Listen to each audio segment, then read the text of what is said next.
These recruiters that took Kenyans to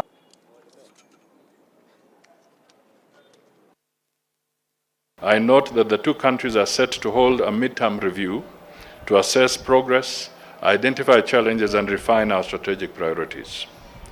This is in addition to the proposed state visit of His Excellency President Abdel Fattah el-Sisi to Kenya later this year.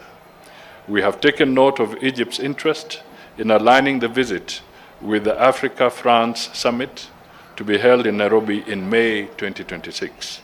And Kenya remains open to constructive engagement on this proposal. I got some figures today which is expressing how we are mutually dependency on each other, especially with the strategic commodities such as tea, meat, coffee, and other commodities we are importing from this lovely and sisterly country, Kenya. And also that Egypt stand ready to help and to support and to export to Kenya. We agreed about joint ventures, about encouraging more investment from Egypt.